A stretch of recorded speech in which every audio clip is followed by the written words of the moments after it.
Hello everybody, welcome back to another episode of your OGR, as today we got game 43 as the Edmonton Oilers went up against the San Jose Sharks and walked away with a huge 7-1 victory as we laid an absolute whooping on the Sharks in this game as we played pretty strong offensively as all of our forwards, but for one guy in Derek Ryan who didn't have a point. Jack Campbell played absolutely brilliant in the net for the Oilers as well, really starting to grow that confidence, which we're going to be getting into him a little bit later on as well. But the Oilers play good against bad teams. We'll have to see how well they'll do against a bad team tonight against the Vegas Golden Knights, which of course I will be live at 8 p.m. Pacific Standard Time. So make sure to come and join me. It's going to be a lot of fun. So I hope to see you there when we do go live. But yeah, let's get into this OGR. But before we do, I'd like to just say, if you are new to the channel, make sure to hit that subscribe button and hit that like button as well. It'll be very much appreciated there, guys. So let's get into this bad boy between the Oilers and the Sharks. There's not really too much to talk about because unfortunately I was not able to watch this game. I was only really able to slightly watch the third period of action, and even then, by the time I started watching it, the Oilers were really even trying and the Sharks seemed like they were just dead out in the water. So there wasn't really too much to kind of dissect about when I was watching the game. But the Oilers just really came out there and scored goals. Campbell, who was in the net for the San Jose Sharks, had a really rough night. Seen 41 shots, led in 7. He just was not amazing for the Sharks, like, at all. He had a really rough night. But I mean, there's not very much you could do. Like, the Edmonton Oilers were really just everything they shot, it seemed like going to the wind in the back of the net. So we'll get right into the score and summary as Connor McDavid got his 36th goal of the season for the Edmonton Oilers to put him up 1-0 over the Sharks. It was a nice power play goal, nice little setup pass by Draisaitl, and then he just walked right on in there and just took a beautiful snapshot right into the back of the net, but to put the Oilers up 1-0. And then right after that, Klim Kostin was able to tip home his 8th goal of the season from Zach Hyman, who threw it towards the net and then went off the skate of Kostin. I thought this was almost a kick in motion call because I seen just like a week or a few days ago there was a goal. McMahon for the Toronto Maple Leafs, he scored a goal where he kind of kicked it up. He was going to kick it up towards his skate or towards his stick, but then it went off on one of the other players' skates, and they called it like a no goal because it was like intention to kick or a kick in motion, which I thought was stupid because it went off of somebody else's skate. So I don't think it should be kick in motion when it's going on.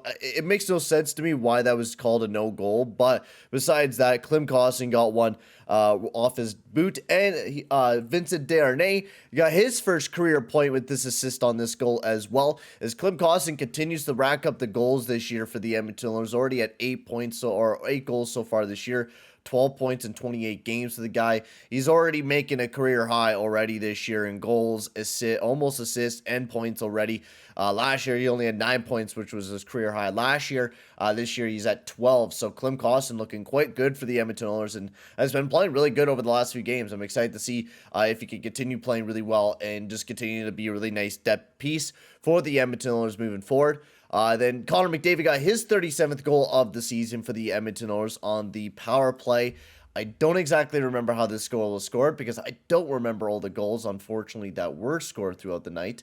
Because this was just that was such a nice pass from Leon Draisaitl. Yeah, so it was a little nice shuffle pass by Leon Draisaitl just to give it to McDavid, and he was able to tap it home right in a big old empty net. And then shorthanded, Mark was able to get it over to Nuge, and he was just able to tap it home right in a wide open empty net.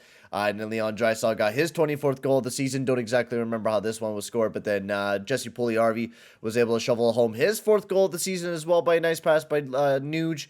They go up 6-0, and then McLeod got his 5th goal by a good opportunity, which Fogle almost screwed this one up. I think Fogle should have almost taken the shot at first, but then it kind of ended up working well for us because he tried to shovel it back. It went off of like a few players' skates, and then Holloway was able to get it to McLeod, who was able to bury his 5th goal of the season. And Oscar Lindblom for the Sharks, he got his 4th goal of the season, was able to break the tie between the Oilers and the Sharks. Unfortunately, we weren't able to get our first shutout of the year. We weren't able to. It was so close. It was a beautiful tip, and Jack Campbell wasn't able to shut the five-hole quick enough, and then went right through there and right into the back of the net. Unfortunate, because I really wanted to see this team get a shutout for the first time this year. We haven't gotten a single shutout like at all this year, so it would have been nice to see us finally have a shutout. But you know, it got broken, and you know, we couldn't get it. it is what it is, though. So yeah, very quick going over the score and summary. We'll talk about some players here. We'll talk about Jack Campbell first, who actually had a really good game. No, he did have a pretty decent game against the Anaheim Ducks as well, but I thought this one was a lot better. Now, of course, I'm really going to take these games with a grain of salt because, you know, I really want to see how Jack Campbell will do against like an actual good goal scoring type of team where, you know, they actually have some good goal scorers. It's not just going up against the Sharks, who barely have any big goal scorers. I want to see him go up against somebody that's a little bit more challenging than what going up against here. So it's a confidence booster for Campbell, and that's the way that we should be looking at it. You know, these are games that are going to help Jack Campbell get that confidence up and start slowly growing it, because simply enough, he needs to start growing his confidence a lot more. He has not been looking amazing, and he needs to, you know, grow his confidence a bit more and get ready, you know, get that confidence back. So he can play a lot better. So it's good that we're giving him some chances, giving him some time to rebound and give him some confidence. So I definitely think the Ducks game give him that, and same with this game because he made some massive saves for the Edmonton Oilers in this game. Moving on to the forwards, though, we had a lot of different lineup combinations, exactly like how it was the other night. We had a lot of lineup combinations. Hyman, McDavid, Draisaitl was one of the big ones. Didn't really get to see him during the third period, where we're mostly seeing McLeod, Puljujarvi, and Foegele during the third period, which they didn't do that great. That lineup combination was not very hot throughout the night. But one lineup combination that was not too bad, Holloway, McLeod, and Foegele, through the 2 minutes that they did play, they actually did not too bad and got a goal scoring opportunity. Kostin, Nuge, and Janmark did not too bad throughout the night. They were okay. They played a decent amount of minutes and nothing really else. There's so many different combinations throughout the night that like just played like 1 minute, played like a few seconds. So there's not very much that we could talk about there. But some really good players that played throughout the night. Nuge had a really good night. Hyman, Draisaitl, McDavid, Foegele, some players that weren't all over the place. Puljujarvi didn't generate too many offensive opportunities. I don't even think the guy really got that much ice time from 13 minutes. He didn't do that bad, but he's just not generating a whole lot of offense. Like I said, Puljujarvi's expected offense has like went way down this year compared to what it has in like the recent years. He's actually slowed down in producing offense. And last year, I thought, you know, I've seen a better Puljujarvi. This year, it's just not the same Puljujarvi. And I feel like Puljujarvi should go somewhere else. I love the guy. I think he's an amazing player, but I don't think he'll flourish here in Edmonton. I think the way that Woodcroft's playing Puljujarvi is a different game than, you know, what we think Puljujarvi should play. Puljujarvi should play more with his stick than with his body, and he's playing more with his body than he is with his stick. So I think he should definitely be going and be traded somewhere else because his expected goals for is dropping tremendously. I think it's went down from, it was at 90% down to about 50% for Jesse Puljujarvi. So I think the guy definitely needs to go to some new team and go to somewhere where he could actually flourish and do really well. So I hope the best for Puljujarvi. I really do.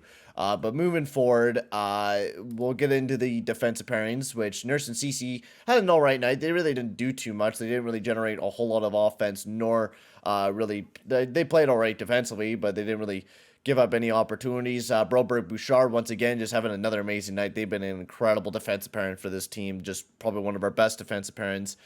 Kulak, Barry, they were probably one of our worst defensive pairings throughout the night. They did not play very well defensively. And then Kulak and Desharnais also played not too bad. And a few other pairings, Nurse and Desharnais, Broberg and Barry.